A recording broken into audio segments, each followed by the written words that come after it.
What would you advise a student who's in engineering right now and is 21 years old? What should he do? Okay, so I have this famous analogy. If you are an engineering student at 21-year-old, you're already empowered because you can build something. So if I was 21 years today, or even 19 or 17-year-old today, I will actually start building things and put it out there. Like you said, I think the Think School story is what resonating me most. You were very good in communication. You put some content out there. You say user love it. Okay, now let me put more. Whatever user don't love it, I'll change and put some more. It's the same process for a software developer or engineer. They are actually more equipped than because they have a software as a leverage, right? I'll create an app or a system. I put it out there. Nowadays, the distribution game is totally changed. I can go to Twitter, I can go to Instagram, TikTok, and I can actually use marketing to get the users to test my product. Yeah. If they love it, they will continue to stick on it. And then I know what's working and continue to double on it. And that's when the companies actually get created. Companies don't get created by saying, okay, let me look at this market opportunity, let's do this analysis, and then I will do this. See, that is very hard to do because you haven't had that life experience as yet. But you're able to understand the creation of the new world. So I would use that superpower and look at the problem I'm trying to solve and create a solution for it. That's the framework I would use. So simple framework is keep looking for real problems and keep fixing them. Yeah. And keep putting your work out so that one fine day, you will eventually end up finding a problem that's large enough that millions of users are willing to pay for it, and that will then help you build a company. It's almost very similar to like starting a YouTube channel. You just find something that doesn't exist, you try your best and hope that the algorithm picks it up. See, most people drop off because they're not consistent about it. If you go back into the stories, look at Facebook, right? How did Mark Zuckerberg, he put out something, okay, people have to know each other on the campus, let me put this, and it suddenly took off. Right? Actually, most of the stories have been found organically, actually. It is not the thought about a large market. That you can do when you have 10, 15 years experience behind you, you understand the domain, that's another way of creating the company. But most of the companies are also, a lot of companies get created organically as well. If this clip gave you value, please subscribe to this channel so that we can keep bringing you game-changing business insights.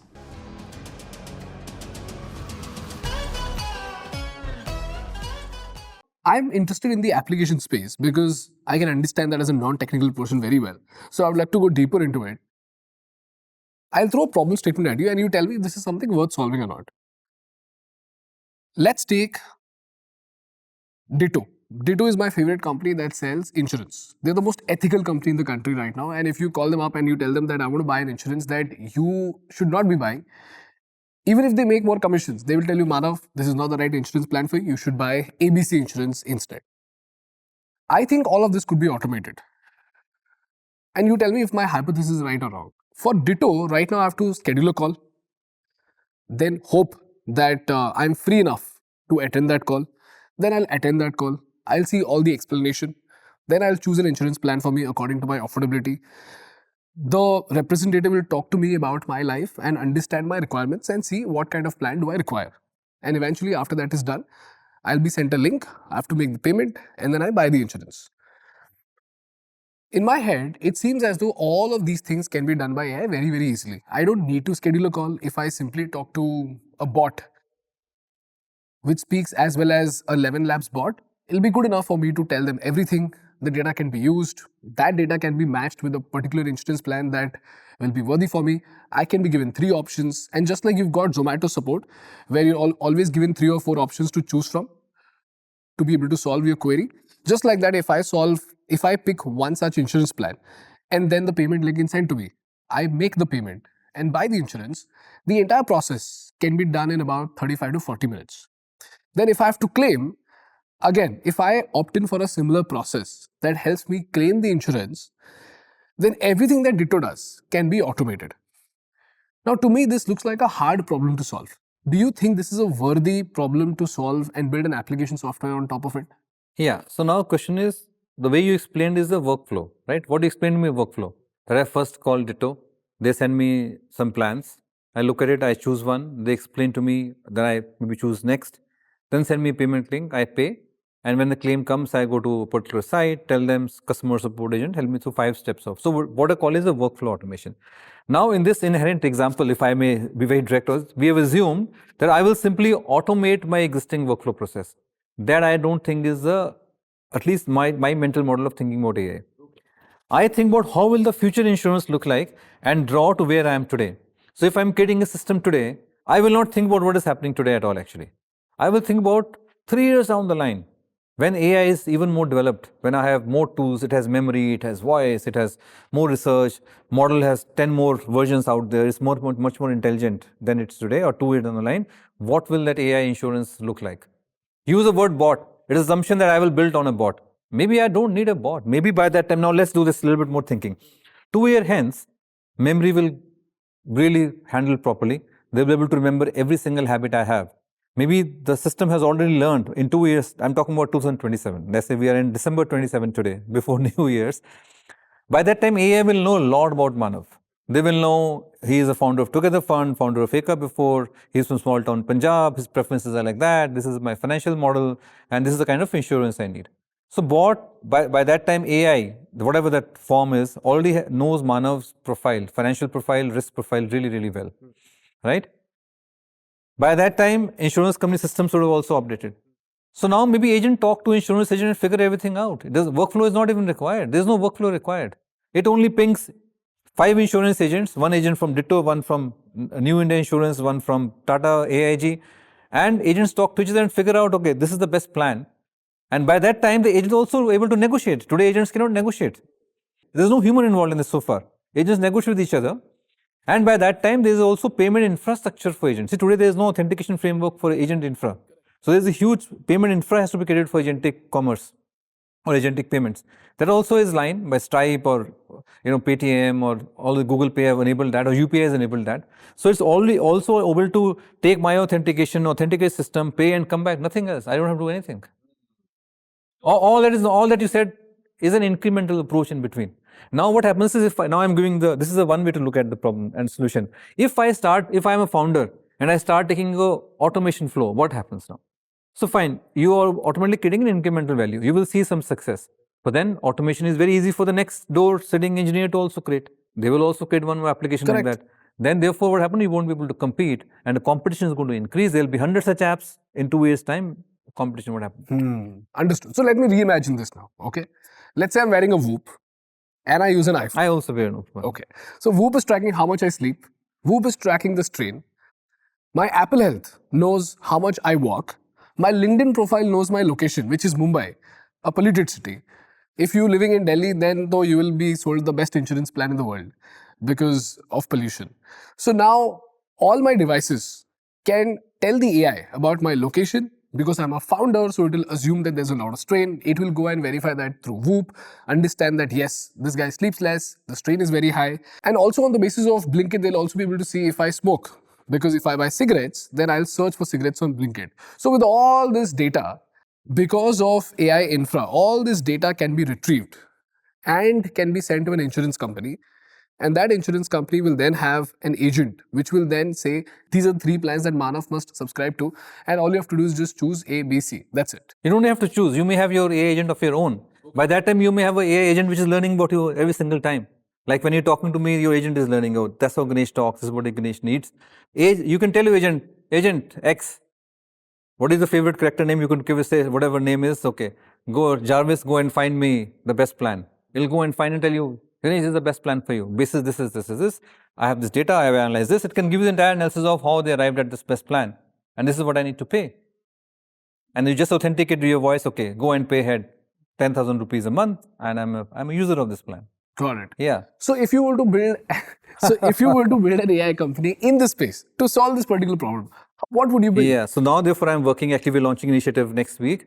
This entire space is called Agentic Commerce, not agentic shopping, but Agentic Commerce. Agentic commerce. Yeah. Okay. Can you explain? Yeah. So basically, today, so far, if you look at Indian commerce systems, the first set of companies done a brilliant job in terms of Zomato, Swiggy, Make My Trip, Clear Trip, where they have automated the operational part in large extent, right? The food comes with Zepto and Instacart and Blinkit. Food or groceries there in your home or other materials also in 10 minutes, right? That means the infrastructure, logistics, first set of problems have been solved. There are more problems that has to be solved, but first set of problems have been solved, right? Yeah. We have ONDC also, which government has enabled, where we have so many users, merchants have come. We have payment infrastructure in UPI, which is working. Now, how will the next level of agentic commerce look like, where all these use cases will have to be solved? Where you tell them, I want to organize a birthday for my wife. Today it's so hard for you to organize, right? Today you will have to think of an idea first of all, which at least I am terrible at it. I don't know how you are, how you are at it, right? So you have to think of a little bit of idea. Then you have to go and find out. There'll be 10 vendors for sure. There's a hotel, there's a food vendor, there's a decoration vendor, there's event management, there's somebody has to invite. So there's like 10 vendors you have to figure out. And then you have to go and purchase those things out. So today when we look at my commerce experience, I have to do 90% of the steps, which are actually all more manual in nature. Only in the last mile, once I am clear, I go to Amazon or Flipkart or XYZ or First Club or Zepto or Swiggy and start ordering those things, right? And then finally, an experience is created. If I am designing an agentic commerce today, I will think of solving 90% of the problems which are not solved today. Same as the same example as what we just discussed in terms of buying an insurance. Similarly, when I travel, it's a massive hassle. I love that experience of doing browsing, right? So today, basically, your commerce experience is search, browse, and then purchase. Search and browse take 95% of time. 5% is then checkout and finally everything else, right? So that search, browse experience will move to agentic, basically. That's what we just talked about in insurance also. Your entire experience is basically search and browse. That entire experience will get collapsed into agentic form of buying. In a nutshell, I'm just at a conceptual level. I love how you put it. You said search, browse, purchase. Right now, purchase is the only thing That's that in is your very hands. efficient. Yeah. But searching and browsing is where most of the industry, in fact, I can think of billion-dollar companies that exist only on the basis of search and browsing. Yeah. Policy Bazaar, Yeah. right? All they do is help you search and browse. But you're saying that search and browsing can be automated to an extent where you don't have to spend time at all on searching and browsing. Then my question is, how do you envision Policy Bazaar to evolve? So today a lot of people search and browse because you have time at hand, you love looking at fashion. Look at fashion is one category which is totally built on search and browse. Correct. I love seeing beautiful clothes, everything else. I can imagine how will I look like, right? So then you'll have more time. So therefore, entertainment industry will bloom. So the opposite effect of that is when you have more time at your hand, you have more time to entertain yourself. So entertainment industry, the media entertainment also bloom. People listen to your podcast more. People listen. That's what I was Yeah, thinking. so that's the impact you look at a macro level. And when I'm designing a product, now I have to design like that. But if I'm designing a new policy bazaar, I actually talk about all those things. I will bring health data, I'll bring all the insurance data, I'll bring financial profile, and automatically start giving you the entire agentic experience of buying. Then I'll become a policy bazaar myself. So what you're saying essentially is that Policy Bazaar has to think about its existence to the destruction of its old systems. Yeah. And replacing its old systems with a new system that doesn't exist at all. Yeah, that's exactly the problem we're facing. So if you look at it globally also, Google is the only company which is a full stack company. And Meta is kind of trying to get there. What do you mean by that? Can you explain that to a non-technical person? We discuss all 4 layers. It has the chip layer, it has then Foundation layer. foundation layer, then you have the infra layer application. Google has products in all the categories. And so they are the only, it's a GCP for cloud. They're into chips also now, right? And then they have obviously the best infra products. You see all the infra products which then power applications on top of it, and then the browser for distribution. Google Chrome just won the antitrust law, right? Because the distribution through browser is massive. And therefore you see everybody's trying to get into browser, right? Because that's the distribution for internet. For everything I go to browser today, right? It's not chatbot actually, it's the browser. Browser is the face of internet for me. That's my entry gateway I control the gateway through browser actually. So they have everything. So therefore, Google is able to reinvent itself. It looks very slow to us, but actually it is not slow. They're doing it systematically. I think they will have a great chance to win. So Manav, now I'm again confused. You are telling me that a company like Policy Bazaar has to rethink its existence because search and browsing will become automated. Now, every idea that I can think of possibly involves search and browsing only. Even in fact, even if I think about Zomato, right now we order from Project Hum, right? You know, a week ago, I tried ordering from Project Hum through an agent, okay? Because Project Hum का जो वर्सोवा वाला store है, वो Zomato पे listed नहीं है. The workflow was pretty simple. You have to call Project Hum, place the order, ask Porter to go and collect it, put the address of the office, put the address of Project Hum, he will go and collect it, payment has to be made, and the delivery can arrive. It was pretty simple. That's when it got me thinking, why do I need Zomato? I can simply say, hey Siri, please get me XYZ sandwich from Project Hum, and the sandwich can arrive. So everything that I can possibly think of right now is about searching and browsing, because those are the kind of products that we use every single day. That's the first wave, I would say, first wave of companies, which is good for internet, or that's the wave we are at. We talk more wave from here on. So search and browse experience definitely is going to collapse. So how do we think about an idea? Again, I don't have any idea. Let's drill down to that. Let's take example of delivery, right? So the core value proposition of Zomato and Swiggy is also the infra they control, which enables the delivery to come in a predictable time frame to you. If they say, Blinkit says or Instacart says it'll be with you in 10 minutes, it is there in 9 to 11 minutes, right? So that part, that supply chain, we have to break down into smaller components and understand who's controlling that supply chain. So that will always remain valuable, because delivery infrastructure will build on some logistics support in the end, right? Now that, therefore, they'll give you, moment I collapse search and browse experience, there'll be fight to who will own the customers. Today, Zomato and Swiggy are the brands. So the biggest fight which we're going to happen now is basically everyone is trying to launch their own agents, right? Amazon launched Rufus. Rufus has increased the conversion rate of Amazon in a big way, which is again an agent on top of Amazon. So every single company is trying to build their own agents to give you that experience, which will collapse your search and browse experience. But now, as a user, I am independent. I don't want to use 5 agents of 5 different companies. Correct. And that is where the OpenAIs or the word or the venture that we are launching going to talk about that. OpenAI is also coming in commerce now within chat window, for example. They're beginning to do that. It's a big area of focus for them, where you can shop and order everything else. Think a window like a chat GPT. This is what I can think right now. So maybe we don't need a chatbot going forward. I say, you order, Manav is coming. Manav loves healthy food. He loves, he wants the protein in the afternoon. Go and find me these 2 things. He'll go and find an order also for you. You don't even know who ordered. But in that case, what has happened is Zomato, Swiggy, Zepto has lost the customer access, right? Customer is with ChatGPT in this particular case. Yeah. So I think that's going to be a big fight. Is going to be who's going to own the customer. And customer may independently think, okay, I am going to create my own agent. I don't want to the hassle of 5 different or 100 different agents to talk every day. Why don't I have my own agent? Somebody gives me my own agent who knows me, knows my interests, takes care of my interests, and that agent then it talks to everybody. So we're going into the world where agents will talk to each other. We are going to definitely into that era right now. Beginning to go to that era. So the way you therefore talk about product offering and the way you imagine the product offering will be very different than what has happened so far. So the existing companies will have to launch offerings which kind of disrupt their own current offerings. It is happening across the board, right? Look at Salesforce, look at Amazon, which launched the Rufus now. Look at Google, which is doing the same thing to their look at Google, the largest company on this planet in terms of search, highest market share, is trying to think through how will search experience totally collapse, right? So therefore, the war has gone to browser.